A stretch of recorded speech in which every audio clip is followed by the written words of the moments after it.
Welcome to பிரிதாஸ் இன்னைக்கு kitchen. இன்னைக்கு நம்ம பார்க்குறது சூப்பரான நான்வெஜ் டேஸ்ட்டில் நம்ம கோவக்காய் வச்சு பண்ணுறோம். ரொம்ப டேஸ்ட்டாக இருந்தது. நல்லா திக்கா, அதே மாதிரி நம்ம சாதம் எல்லாத்துக்குமே இது நல்ல சப்பாத்திக்கு கூட இது நல்லா இருக்கும். தோசைக்கு எல்லாத்துக்குமே நல்லா இருந்தது. இது செஞ்சு இந்த மெத்தடில் செஞ்சு பாருங்கள்.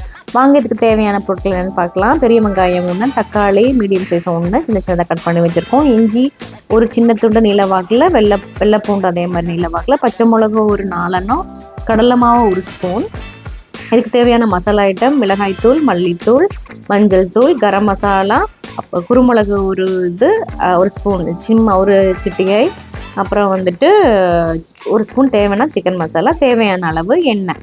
ஃபஸ்ட்டு என்ன பண்ணலாம் அப்படின்னா, கோவக்காவை இந்த மாதிரி எடுத்துருக்கோம். இது நீல வாக்கில் நல்லா இப்படி நீல வாக்கில் இப்படி கட் பண்ணி வச்சுக்கலாம். ஓகே, இதுக்கு நம்ம இந்த மாதிரி மெத்தடில் வைக்கிறதுக்கு ஃபஸ்ட்டு நம்ம கோவக்காவை நல்லா வறுத்து எடுத்துட்டு, நல்லா டீப் ஃப்ரை இல்லை, ஒரு 1க்கு 2 நம்ம வறுத்து எடுத்துட்டு இந்த குழம்புல போட்டோம்னா டேஸ்ட்டு சூப்பராக இருக்கும். ஃபஸ்ட்டு வந்து இப்படி எல்லாத்தையுமே க்ளீன் பண்ணிவிட்டு நீல வாக்கில் எடுத்துட்டோம். அதுக்கப்புறம் என்ன பண்ண போகிறோம் அப்படின்னா, ஒரு ஃப்ரை பேன் எடுத்துகிட்டு அதில் எண்ணெய் ஊற்றி 1 ஸ்பூன் எண்ணெய் ஊற்றிக்கலாம். ஊற்றிட்டு நம்ம நறுக்கி வச்சுருக்க அந்த கோவக்காவை நல்லா ஃப்ரை பண்ணி எடுத்துக்கலாம். ஃப்ரை பண்ணணும்னா ரொம்ப டீப்பாக இல்லை, ஒரு நார்மல் வேகிற அளவுக்குன்னு வச்சுக்கோங்களேன். இப்போ வெந்திருக்கு, இப்போ எடுத்து மாற்றிக்கலாம்.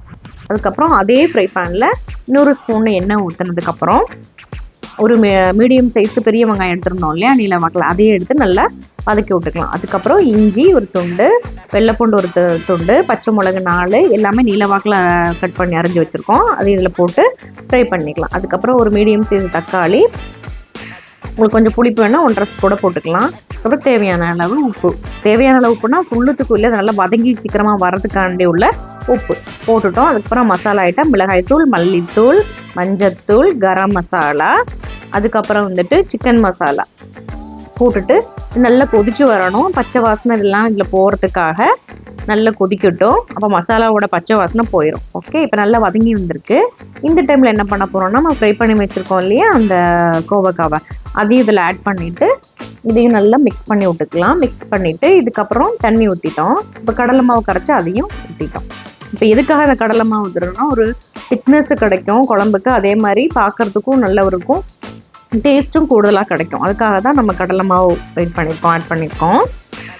இது நல்லா கொதிச்சு வரட்டும். கொதிச்சு வந்தால் நம்மளோட சுவையான நான்வெஜ் ஸ்டைலில் உள்ள கோவக்காய் குழம்பு ரெடி. ரொம்ப சூப்பராக இருக்கும், டேஸ்ட்டாக இருக்கும். இது நான் சொன்ன மாதிரி சாதத்துக்கும், சப்பாத்திக்கோ, தோசைக்கோ, இட்லிக்கோ இந்த மெத்தடில் செஞ்சு பார்த்துட்டு நீங்கள் சாப்பிட்டு பாருங்கள். பார்த்துட்டு சொல்லுங்கள் எப்படி இருந்ததுன்னு சொல்லிட்டு.